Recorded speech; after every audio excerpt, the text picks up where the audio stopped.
We're talking a little bit about the mechanisms of hypertrophy and how that's going to affect what we're doing in the gym. So, to begin with, there's so many metrics when it comes to training that it can get very confusing and it can also be very simple. At the end of the day, if you want to just go in the gym and have fun and move around some weight, there's absolutely nothing wrong with that. But when we're talking about wanting to create the most efficient outcomes for hypertrophy, there are some definite things that we need to take into account. And there are some pretty solid scientific evidence on certain metrics that we should have a certain way. At the end of the day, we know that big muscle moves big weight as long as that muscle is doing the moving. So the number one thing you need to have, in my opinion, is intensity. If you're going in there and you're not putting your body under a significant amount of stress, there is no reason for your body to adapt. The reason that anything happens in our body, all of the mechanisms that we're trying to basically interfere with and hack essentially are evolutionary mechanisms. So one, they're mechanisms that have evolved through evolution, and two, because of evolution, they're mechanisms that are in place to ensure our survival. So the reason that we grow muscle is because our body was placed under a significant amount of stress in a certain way that told our body that shit, in order to survive this hostile environment that we're in, we need to get stronger because we almost died. And if we were a little bit stronger, we'd have a higher chance of survival. Now, this is also weighed against many other metrics, like, for example, cool, it would definitely be good to be stronger, but what does that cost? Now, that new muscle is going to cost resources to keep there. And we're going to need to have those resources all the time. Otherwise, we're going to starve to death and AKA die. So it's the balance of how difficult was that stress, that stimulus, versus how much nutrition and resources do we have to survive and how much do we think we're going to continue to get in order to sustain that adaptation that we make, and which one's going to cause it to survive for the longest. Now, this is not a conscious thought, but this is exactly the process that's going on in your body when we build muscle. So in order to create the stimulus, so the body says, okay, cool, we definitely would benefit from building muscle, but there's a caveat. Can we sustain that muscle? And do we have enough nutrients and nutrition and safety, sleep to sustain that muscle, to make that trade-off worth it? And if you don't have a significant or a required energy balance in your muscle, then it just goes, no, we don't. We would survive much longer if we just stayed the way we were, because that's going to cost less resources. It's like basically if your life and you're basically traveling around the world and you can imagine you're a car. Now, would your life be a little bit better and maybe easier if you had a bigger engine, a faster car? You might be able to go places faster, have more fun, be able to do things that the smaller car couldn't, like go up certain hills or outrun other cars, but at the cost of always burning more fuel. Now, of course, that question comes down to how much fuel can you afford? How much fuel is available where you're going? Like, for example, if the requirement was we're racing all the time and we're basically racing at a racetrack where there's always fuel available, then yeah, the best option would be get the biggest fucking engine we can because we always have fuel available. Okay, you're eating a calorie surplus, you're always eating. But if we're like, okay, what our needs are we need to cross the entirety of Australia and we need to get there with the very limited gas stations that are available as we travel, or petrol stations rather, I'm not American, then the smallest engine or the most fuel efficient would actually be the the best tool for that job, even though it might run the risk of, if there's a faster car out there, it might beat us, and if that was the wild, it might kill us, but it's still the most chance of survival is actually just being the most efficient thing possible, whether that be engine or whether that be human. So it's the exact same concept when it comes to the amount of food that we require. So bringing us back to the amount of stress that we experience, it needs to be sufficient in order for us to be like, shit, we need to grow. And then the recovery and the fuel and the nutrition needs to be sufficient enough to supply the resources required for the adaptation that stimulus triggers. So the most important thing within training is to create a trigger that we need to change. And the most important thing after that is the recovery and making sure that we have enough resources to make that adaptation possible and to make it viable and actually attractive for our body to want and viable for us to survive. The second thing that we need to consider within training is the whole volume versus frequency debate. So I would always have your intensity. It needs to be at least somewhat close to failure to where your body's experiencing a challenge. And for me, the easiest one when you're beginning is just to go to complete failure within the form. So meaning that we're not going necessarily until we can't fucking move, until you learn to do that within the constraints of a certain form. So, if you can do a dumbbell bench press until, within the form, opening, stretching, squeezing, and you're pushing and you can manually only push in that form. But if you're just sort of thinking about only going to failure and you start to move the shoulders around and you're doing these kind of ones, you're going halfway down, are you going to expend more energy? Are you going to place more stress on the body? Yes. But the goal isn't to place more stress on the body. The goal is to place stress on a particular muscle whilst also simultaneously placing the least amount of stress on the whole entire system, so that we can actually place the most amount of stress on certain body parts to create that stimulus in order to grow that muscle. As I said, we're trying to hack into these adaptation systems. We're not trying to just utilize them for what they are and with all the pros and cons. We want to get rid of the cons as much as we can, which is the fatigue that it creates. And we want to create all of the pros that we can by creating that tension within the muscle and creating that adaptive response. So going to failure, though, within the form is the most efficient way to do it. Then it's how many sets. So the total volume equation could be how many sets do you do to failure. Think about it any other way, just complicates things. Now, you could have those sets being a 1 rep max being one set, or you could have it being a 40 rep max being one set. All of these ones we're going to be talking about are going to failure. So failure sets. What is the advantage of either or? So the rough sort of rep guide is somewhere in between 5 to 30 is going to be the most efficient. I sort of would call them, there's tiers of how good the sort of rep scheme is. The number one rep scheme we should be focusing on is somewhere in the 5 to 8. The reason is we're going to be recruiting all of our high threshold motor units straight away. So the force is sufficient enough to where it requires our entire muscle to light up all at once just to be able to move that load within one rep, meaning that we're stimulating the shit out of every single fiber from the get-go. Whereas if it's a lesser stimulus, then our body, once again, is a survival machine. It wants to save energy. So if it doesn't need to use all of its horsepower, to use all of the fibers at once to move that load, then it will use only the ones that are required. And those are smaller fiber bundles, or the smaller threshold motor units. So they have a smaller threshold in order to be activated, meaning that we might be using 70% of our muscle. And whilst that goes until it starts to fail, then once this fiber's gassed at it, or start to recruit the other ones, and over time it will have recruited 100%. But in doing so, it will have burned more energy, and it possibly may have caused more fatigue total to the body. So the most ideal range is somewhere in between that 5 to 8. The next would be, as you start to ascend in reps, sort of the 8 to 12. And then the last that would still be viable, in my opinion, is that 12 to 20.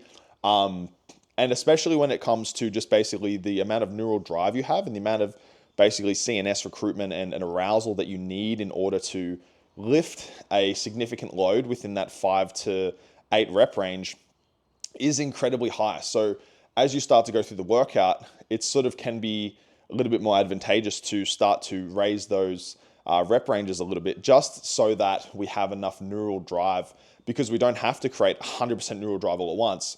We can create 70% and still just go through those muscle fibers. And then when we're sort of at the very end, we might do the last exercise we're doing might be a 20, where we only have to activate 30 to 40%, and we just slowly, gradually go through the fibers again, rather than having to generate enough central nervous system activity to fire them all at once.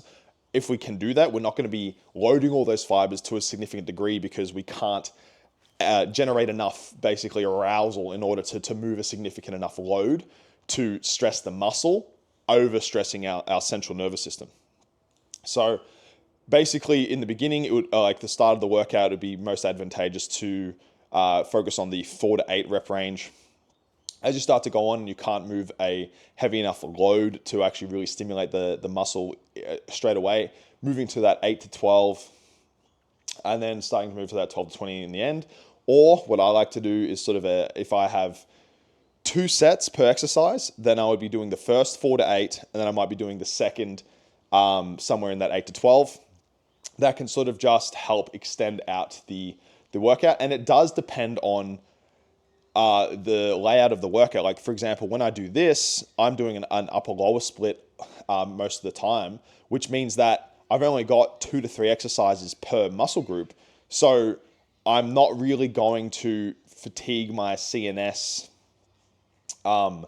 massively, or I never really have the need to go to that 12 to 20 because my CNS is never going to get that fried until I'm sort of getting to the accessory work. Now, this will make more sense. I'm not explaining it very well when I continue. So that is the rep ranges that we should focus on. Now, when it comes to the actual volume versus frequency, it's almost...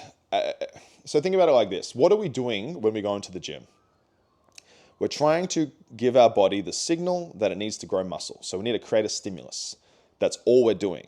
So every rep of every set is just working towards the threshold to where we need to create a stimulus. So there's a point through which we surpass that barrier where it tells our body, you need to grow muscle because that was significantly hard enough.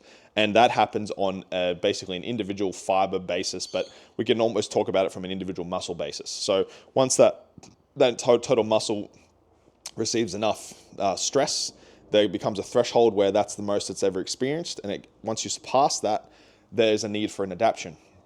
Now, if you're under that, there's no real need for adaptation. Maybe there's some small adaptations around that. If it's achieved it before, like there might be some kind of endurance but it's not going to be as good as if you surpass what you have done before. That is why progressive overload is going to be so important. So once we surpass that, the amount that we surpass it is not that important. So meaning that if I've done 100 kilo, if say for example, I'm a real beginner and I've never touched a weight in my life before, the difference between me doing 1 set of bench to failure versus 10 sets of bench to failure, so I just surpass it, obviously because I've not done much, versus surpassing it a fuckload, that isn't a linear increase in the amount of stimulus that it's going to tell the body to create muscle-wise. So meaning that if I do 10 times the work, I'm not going to create necessarily 10 times the stimulus or 10 times the adaptive response or 10 times the muscle. I'm probably going to create 10 times the fatigue, meaning it takes 10 times longer for maybe 2 times the amount of stimulus. Now, this is obviously not a very good trade. So the less you can get away with, the better, because we trigger that response and it doesn't take very long for you to recover and be able to give it that response again. So the stimulus and the increased muscle protein synthesis from that stimulus usually only lasts anywhere from 24 to 72 hours, meaning that's around a day to 3 days at most. So if you're doing so much that it takes you an entire week before you can train the muscle again, there's at least 3 or 4 days where that protein synthesis isn't upregulated, but it's still damaged enough to where you can't do it again because of the amount of volume that you did in that one session. Now, this is not good, but the only place in where this is applicable is in someone who is incredibly, extremely muscular, for example, IFBB pros, which is where most people get this information from and watch and try to emulate. The reason is they've gone through their entire career destroying, growing, stimulating, recovering to the point where now their muscle can experience so much stress and so much stimulus before it gets to that threshold. So your threshold's down here most of the time, most people, their threshold's up here. So the reason they need to do an entire day on chest is they need to build that stimulus until they get to a point where they haven't experienced that before and then surpass it. And if they did that, they can't train another muscle on that day because they're so fucked from the amount of work they had to do just to say stimulate their chest. They had to do so many sets at so much volume, so much intensity, that's all they can handle that day from a full system point of view in order to get one muscle stimulated enough to where it's actually going to create a result of increasing in size. Whereas someone that has a smaller threshold might be able to, boom, okay, I've done 2 sets, I've stimulated my chest, but my entire system isn't fatigued. Okay, cool, I can do 2 sets on my back, stimulate that. 2 sets of my arms, stimulate that. Might even have enough room to 2 sets of my legs, stimulate that. And now all of these muscles have enhanced protein synthesis from the stimulus for the next 1 to 3 days. And based on the amount of work that you did, the more work you do, the more recovery. The less work, the less recovery. So since you've only done 2 sets, the amount of fatigue you accumulated is only going to be 1 to 2 days worth where it washes off, it's fully recovered again. That stimulus has started to wear off. And guess what? Because we're recovered, we can apply that stimulus again. So we basically get enhanced protein synthesis for as long as possible.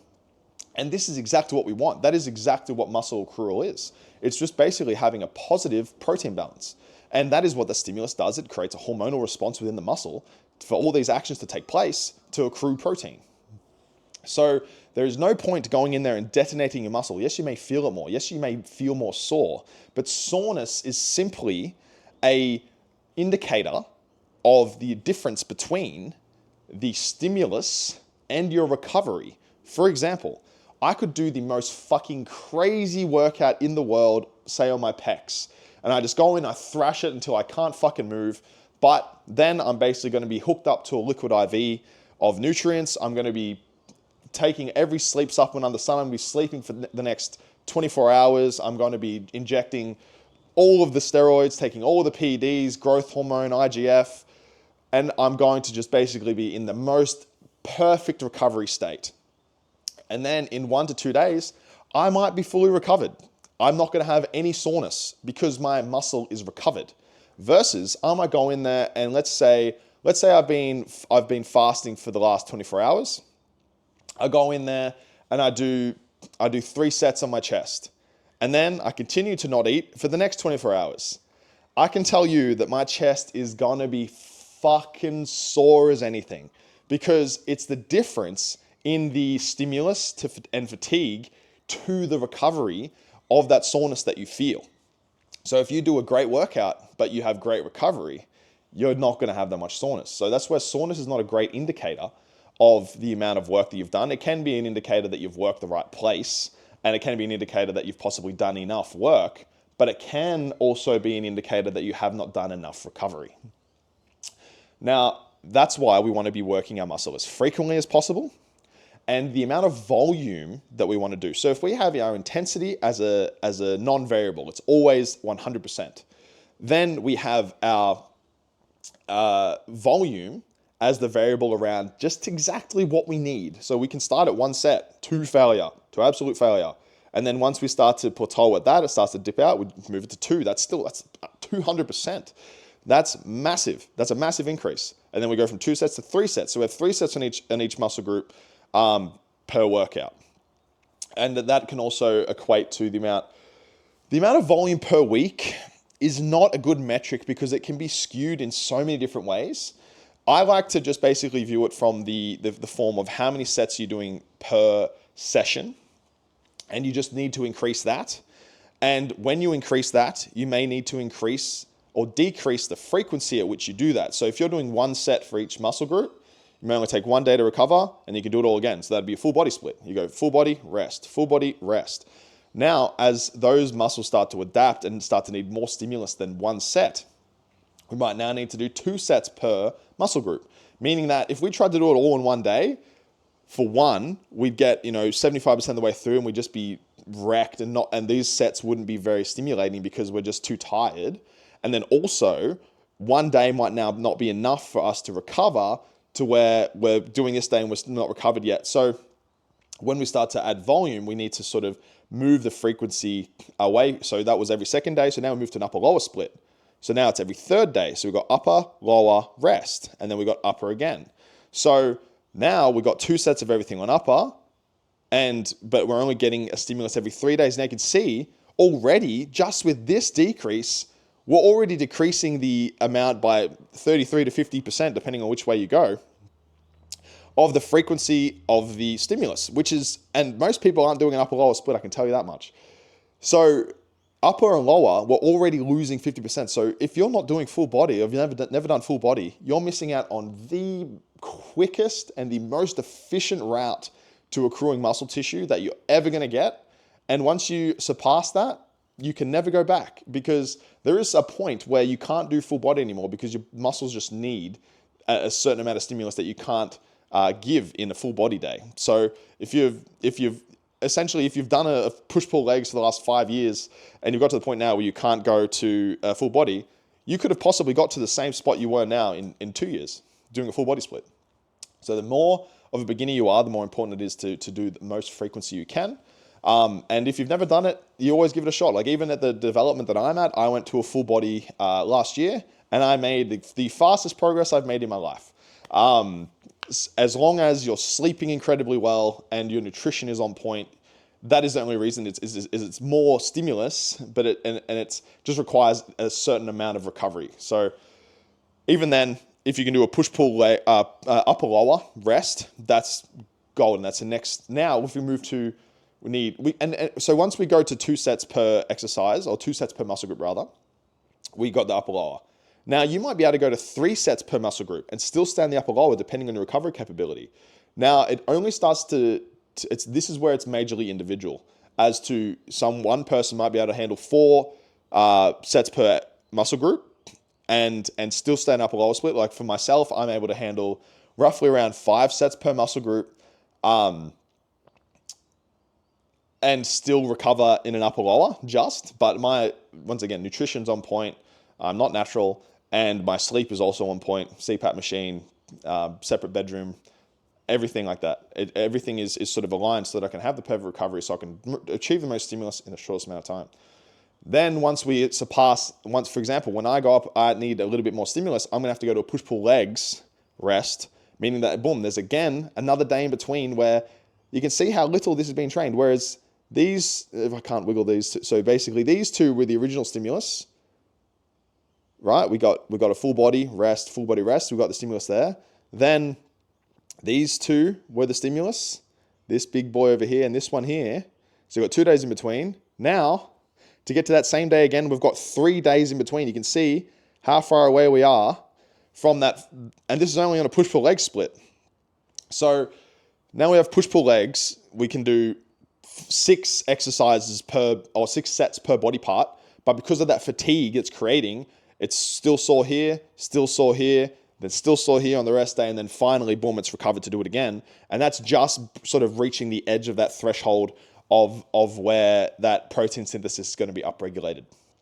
The reason it can be upregulated for longer, like using PEDs, is especially where that bro split may work, because the same amount of work you do will be extended out longer and increased in magnitude via the chemicals that you put in your body, essentially the hormones. So that's the main thing, is to be as intense as you can, as most frequently as you can, and you only use the volume that is required to achieve that stimulus. And that's how you structure everything as far as it goes as training. Now, the next thing we're going to be talking about in the next video is going to be the exercise selection and how you would lay out each of these days, whether that be a full body split or that be upper lower or push pull legs. We'll be going over these. So stay tuned.